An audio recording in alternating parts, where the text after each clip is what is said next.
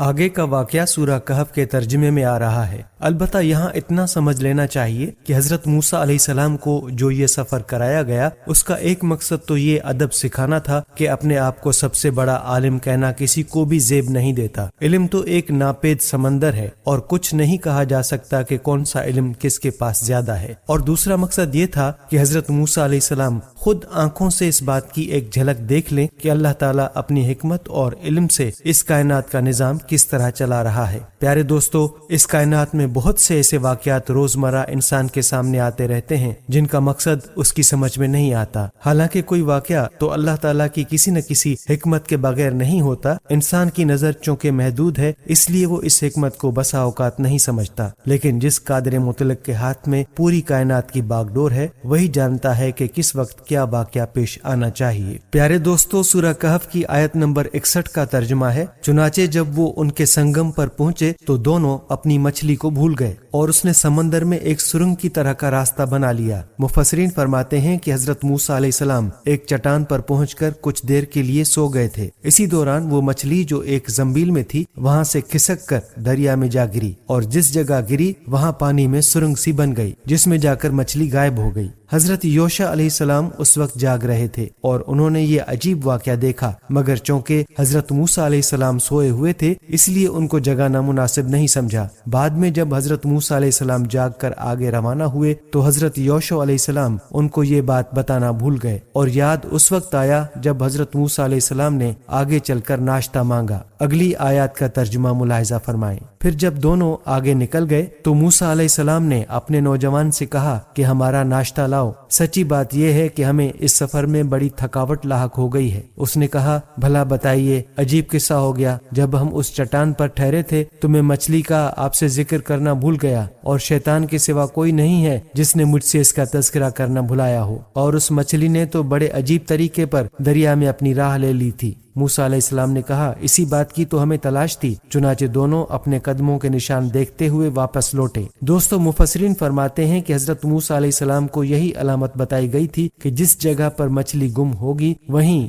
حضرت خضر علیہ السلام سے ملاقات ہوگی۔ اس لیے حضرت یوشع علیہ السلام نے تو ڈرتے ڈرتے یہ واقعہ ذکر کیا تھا، لیکن حضرت موسیٰ علیہ السلام اسے سن کر خوش ہوئے کہ منزل مقصود کا پتہ لگ گیا۔ پیارے دوستو، اگلی آیت میں ارشاد ہے، تب انہیں ہمارے بندوں میں سے ایک بندہ ملا جس کو ہم نے اپنی خصوصی رحمت سے نوازا تھا اور خاص اپنی طرف سے ایک علم سکھایا تھا۔ دوستو، صحیح بخاری کی حدیث کے مطابق یہ حضرت خضر علیہ السلام تھے۔ جب حضرت موسیٰ علیہ السلام اس چٹان کے پاس واپس پہنچے تو وہاں وہ چادر اوڑھے ہوئے لیٹے نظر آئے اور ان کو جس خصوصی علم کے سکھانے کا ذکر فرمایا گیا ہے اس سے مراد تکوینیات کا علم ہے۔ اگلی آیات میں فرمانے باری تعالیٰ ہے، موسیٰ نے ان سے کہا، کیا میں آپ کے ساتھ اس غرض سے رہ سکتا ہوں کہ آپ کو بھلائی کا جو علم عطا ہوا ہے اس کا کچھ حصہ مجھے بھی سکھا دیں؟ انہوں نے کہا، مجھے یقین ہے کہ آپ میرے ساتھ رہنے پر صبر نہیں کر سکیں گے، اور جن باتوں کی آپ کو پوری واقفیت نہیں ہے ان پر آپ صبر کر بھی کیسے سکتے ہیں؟ پیارے دوستو، صحیح بخاری کی حدیث میں ہے کہ حضرت خضر علیہ السلام نے حضرت موسیٰ علیہ السلام سے یہ بھی کہا تھا کہ اللہ تعالیٰ نے مجھے ایک ایسا علم دیا ہے جو آپ کے پاس نہیں، یعنی تکوینیات کا علم، اور آپ کو ایسا علم دیا ہے جو میرے پاس نہیں، یعنی شریعت کا علم۔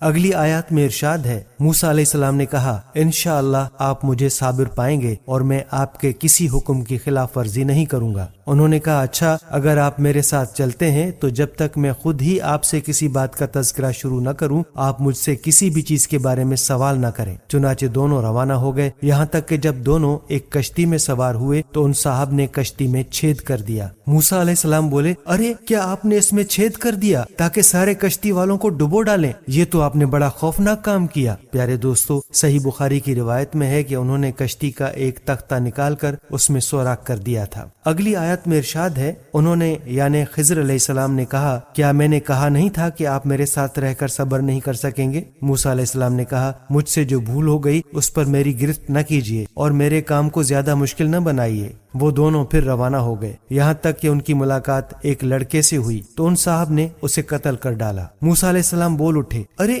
کیا آپ نے ایک پاکیزہ جان کو ہلاک کر دیا جبکہ اس نے کسی کی جان نہیں لی تھی جس کا بدلہ اسے لیا جائے؟ یہ تو آپ نے بہت ہی برا کام کیا۔ پیارے دوستو، مذکورہ حدیث میں ہے کہ وہ لڑکا دوسرے بچوں کے ساتھ کھیل رہا تھا، حضرت خضر علیہ السلام نے اس کا سر دھڑ سے الگ کر دیا۔ اگلی آیات کا ترجمہ ہے، انہوں نے یعنی خضر علیہ السلام نے کہا، کیا میں نے آپ سے نہیں کہا تھا کہ آپ میرے ساتھ رہنے پر صبر نہیں کر سکیں گے؟ موسیٰ علیہ السلام بولے، اگر اب میں آپ سے کوئی بات پوچھوں تو آپ مجھے اپنے ساتھ نہ رکھیے، یقیناً آپ میری طرف سے عذر کی حد کو پہنچ گئے ہیں۔ چنانچہ وہ دونوں پھر روانہ ہو گئے، یہاں تک کہ جب ایک بستی والوں کے پاس پہنچے تو اس کے باشندوں سے کھانا مانگا تو ان لوگوں نے ان کی مہمانی کرنے سے انکار کر دیا۔ پھر انہیں وہاں ایک دیوار ملی جو گرنے کے قریب تھی، ان صاحب نے اسے کھڑا کر دیا۔ موسیٰ نے کہا، اگر آپ چاہتے تو اس کام پر کچھ اجرت لے لیتے۔ دوستو، مفسرین فرماتے ہیں کہ مطلب یہ ہے کہ بستی والوں نے مہمانی سے تو انکار کر دیا تھا، لیکن اس دیوار کی مرمت پر ان سے جائز اجرت وصول کی جا سکتی تھی، جس سے ہمارے کھانے کا بھی انتظام ہو سکتا تھا۔ اگلی آیات میں ارشاد باری تعالیٰ ہے،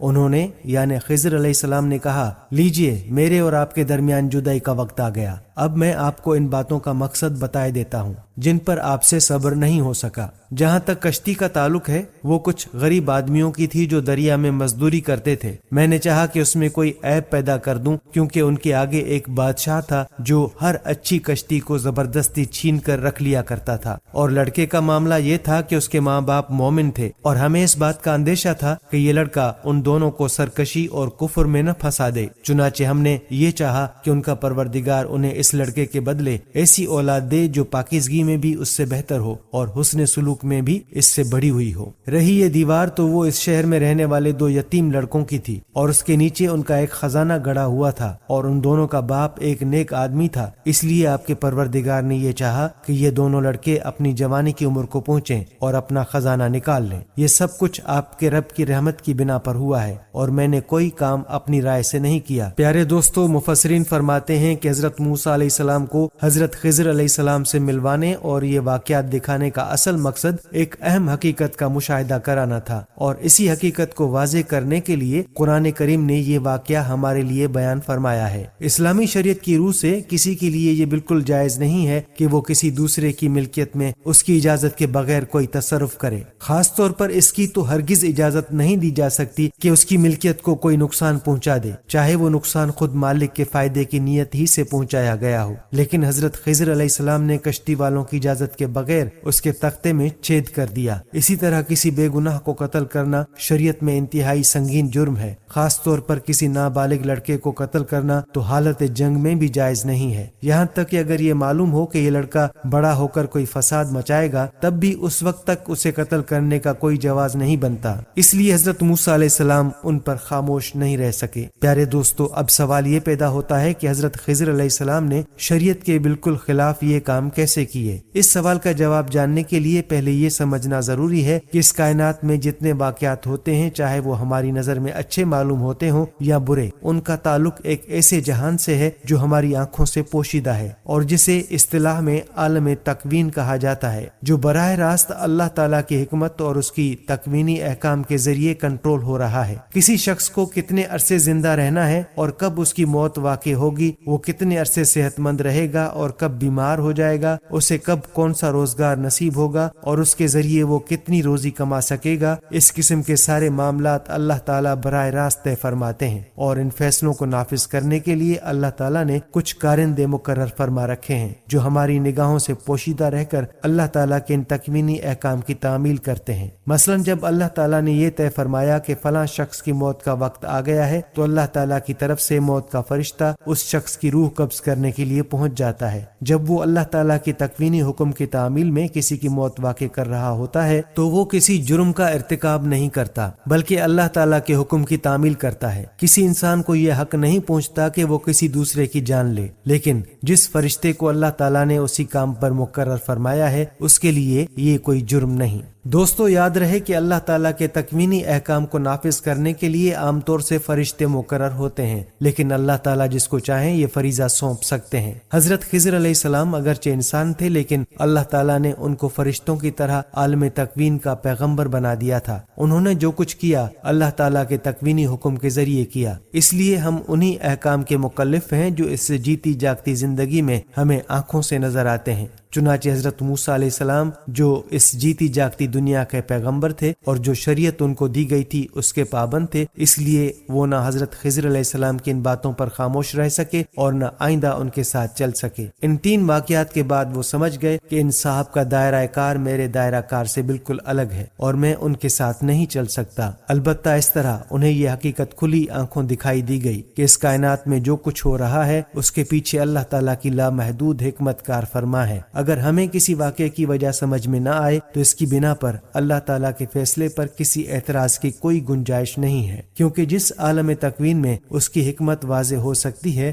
وہ ہماری نگاہوں سے پوشیدہ ہے۔ پیارے دوستو، روزمرہ کی زندگی میں ہمیں بہت سے منظر ایسے نظر آتے ہیں جن پر ہمارا دل دکھتا ہے۔ بہت سے انسانوں کی مظلومیت کو دیکھ کر بعض اوقات دل میں شکوک و شبہات پیدا ہونے لگتے ہیں۔ حضرت خضر علیہ السلام کے ذریعے عالم تکوین کی ایک جھلک دکھا کر ایک مومن کے لیے ایسے شکوک و شبہات کا خاتمہ کر دیا گیا ہے۔ البتہ یہ یاد رکھنا چاہیے کہ یہ عالم تکوین اور اس کے کارندے ہماری آنکھوں سے پوشیدہ ہیں۔ حضرت خضر علیہ السلام بھی اس طرح پوشیدہ تھے، لیکن حضرت موسیٰ علیہ السلام کو عالم تکوین کی ایک جھلک دکھانے کے لیے وحی کے ذریعے ان کا پتہ بتا دیا گیا۔ اب جب کہ وحی کا دروازہ بند ہو چکا ہے، کسی کے لیے ممکن نہیں ہے کہ وہ یقینی طور پر تکوین کے کسی کارندے تک رسائی حاصل کر سکے۔ پیارے دوستو، سورہ کہف کی آیت 83 میں ارشاد باری تعالیٰ ہے، اور یہ لوگ تم سے ذوالقرنین کے بارے میں پوچھتے ہیں، کہہ دو کہ ان کا کچھ حال تمہیں پڑھ کر سناتا ہوں۔ دوستو، ویڈیو کے آغاز میں یہ بات گزر چکی ہے کہ مشرکین نے حضور سرور دو عالم صلی اللہ علیہ وآلہ وسلم سے 3 سوالات کیے تھے۔ ان میں سے ایک سوال یہ تھا کہ اس شخص کا حال بتائیں جس نے مشرق سے مغرب تک پوری دنیا کا سفر کیا تھا۔ یہاں سے اس سوال کا جواب دیا جا رہا ہے۔ قرآن کریم نے بتایا ہے کہ اس شخص کا نام ذوالقرنین تھا۔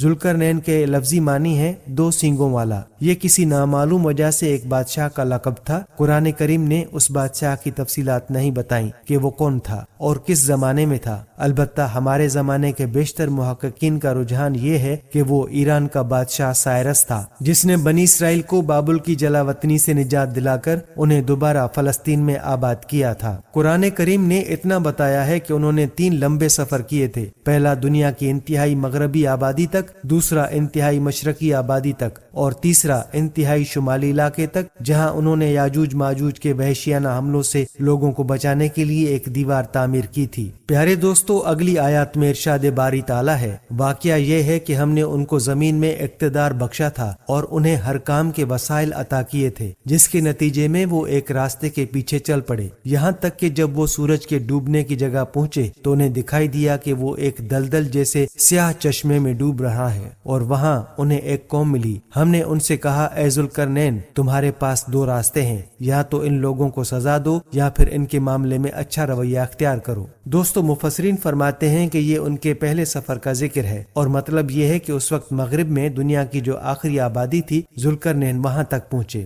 وہ ایسی جگہ تھی کہ اس کے بعد کوئی آبادی نہیں تھی، اور حد نظر تک سمندر پھیلا ہوا تھا، اور سمندر کی شکل بھی ایک سیاہ رنگ کی دلدل جیسی تھی، اور شام کے وقت جب سورج غروب ہوتا تو دیکھنے والے کو ایسا لگتا تھا جیسے وہ ایک دلدل نما چشمے میں ڈوب رہا ہے۔ اس علاقے میں کافر لوگ آباد تھے، اور حضرت ذوالقرنین نے اسے فتح کر لیا تھا۔ اللہ تعالیٰ نے ان سے فرمایا کہ اگر تم چاہو تو دوسرے فاتحوں کی طرح تم بھی ان لوگوں کو قتل عام کر کے تکلیف میں مبتلا کر سکتے ہو، اور اگر چاہو تو ان کے ساتھ اچھا رویہ اختیار کر سکتے ہو۔ دوسری صورت کو اچھا رویہ قرار دے کر اللہ تعالیٰ نے اشارہ فرما دیا کہ یہ صورت بہتر ہے۔ پیارے دوستو، یاد رہے کہ ذوالقرنین کے بارے میں یہ بات یقینی نہیں ہے کہ وہ پیغمبر تھے یا نہیں۔ اگر وہ پیغمبر تھے تو اللہ تعالیٰ نے یہ بات ان سے براہ راست وحی کے ذریعے فرمائی ہوگی، اور وہ پیغمبر نہیں تھے تو ان کو اس زمانے کے کسی پیغمبر کے ذریعے بات یہ پہنچائی گئی ہوگی، اور یہ بھی ممکن ہے کہ وحی کے بجائے الہام کے ذریعے ان کے دل میں یہ بات ڈالی ہوگی، اور اللہ ہی اس کا بہتر علم رکھتا ہے۔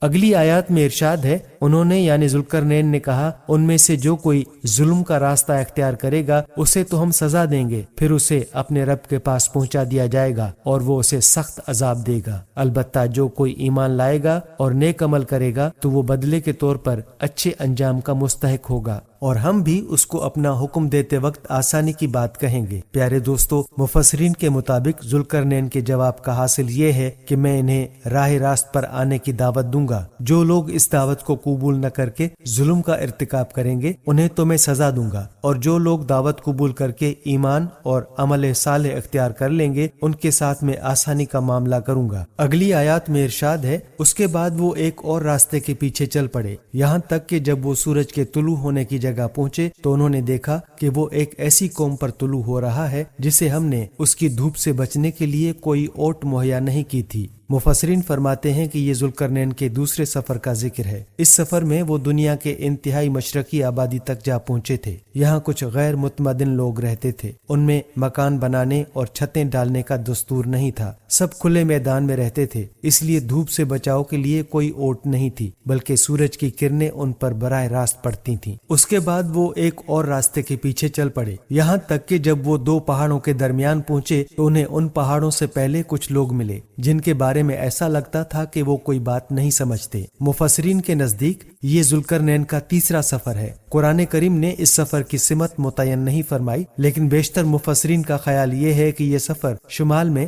دنیا کی انتہائی آبادی کی طرف ہوا تھا۔ یہاں کے لوگوں کی زبان بالکل مختلف تھی، اور شاید حلیہ بھی ایسا ہو کہ ان میں سمجھ کے آثار نظر نہ آتے ہوں، اور آگے ان سے جو گفتگو ہوئی ہے وہ یا تو کسی ترجمان کے ذریعے ہوئی ہوگی یا اشاروں سے۔ پیارے دوستو، اگلی آیات میں ارشاد باری تعالیٰ ہے، انہوں نے کہا، اے ذوالقرنین، یاجوج اور ماجوج اس زمانے میں فساد پھیلانے والے لوگ ہیں، تو کیا ہم آپ کو کچھ مال کی پیشکش کر سکتے ہیں جس کے بدلے آپ ہمارے اور ان کے درمیان کوئی دیوار بنا دیں؟ دوستو، اس آیت کی تفسیر میں مفسرین فرماتے ہیں کہ یاجوج ماجوج دو وحشی قبیلے تھے جو ان پہاڑوں کے پیچھے رہتے تھے، اور تھوڑے تھوڑے وقفوں سے وہ پہاڑوں کے درمیان سے اس علاقے میں آ کر قتل و غارت گری کا بازار گرم کر دیتے تھے۔ علاقے کے لوگ ان سے بہت پریشان تھے، اس لیے انہوں نے ذوالقرنین کو دیکھا کہ وہ بڑے وسائل کے مالک ہیں تو ان سے درخواست کی کہ پہاڑوں کے درمیان جو درہ ہے اسے ایک دیوار بنا کر بند کر دیں تاکہ یاجوج ماجوج کا راستہ بند ہو جائے اور وہ یہاں آ کر فساد نہ پھیلائیں۔ اس کام کے لیے انہوں نے کچھ مال کی بھی پیشکش کی، لیکن حضرت ذوالقرنین نے کوئی معاوضہ لینے سے انکار کر دیا، البتہ یہ کہا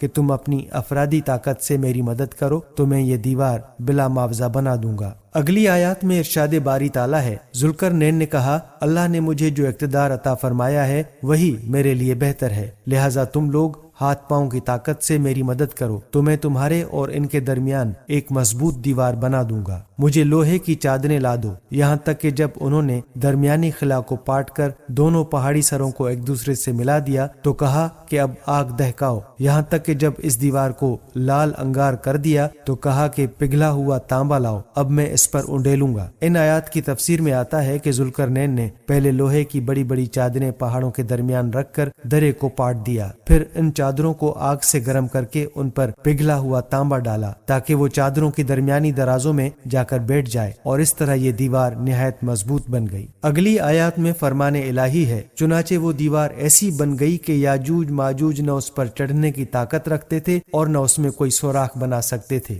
ذوالقرنین نے کہا، یہ میرے رب کی رحمت ہے کہ اس نے ایسی دیوار بنانے کی توفیق دی۔ پھر میرے رب نے جس وقت کا وعدہ کیا ہے جب وہ وقت آئے گا تو وہ اس دیوار کو ڈھا کر زمین کے برابر کر دے گا، اور میرے رب کا وعدہ بالکل سچا ہے۔ پیارے دوستو، ان آیات کی تفسیر میں مفسرین فرماتے ہیں کہ ذوالقرنین نے اتنا بڑا کارنامہ انجام دینے کے بعد دو حقیقتوں کو واضح کیا۔ ایک یہ کہ یہ سارا کارنامہ میری قوت بازو کا کرشمہ نہیں ہے، بلکہ اللہ تعالیٰ کی رحمت سے مجھے اس کی توفیق ہوئی ہے، اور دوسرے یہ کہ اگرچہ اس وقت یہ دیوار بہت مستحکم بن گئی ہے لیکن اللہ تعالیٰ کے لیے اسے توڑنا کچھ مشکل نہیں ہے۔ جب تک اللہ تعالیٰ کو منظور ہوگا یہ قائم رہے گی، اور جب وہ وقت آ جائے گا جس میں اللہ تعالیٰ نے اس کا ٹوٹنا مقرر کر رکھا ہے تو یہ ٹوٹ کر زمین کے برابر ہو جائے گی۔ اس طرح قرآن کریم سے یہ بات یقینی طور پر معلوم نہیں ہوتی کہ یہ دیوار قیامت تک قائم رہے گی، بلکہ اس کا قیامت سے پہلے ٹوٹنا بھی ممکن ہے۔ چنانچہ بعض محققین نے یہ خیال ظاہر کیا ہے کہ یہ دیوار روس کے علاقے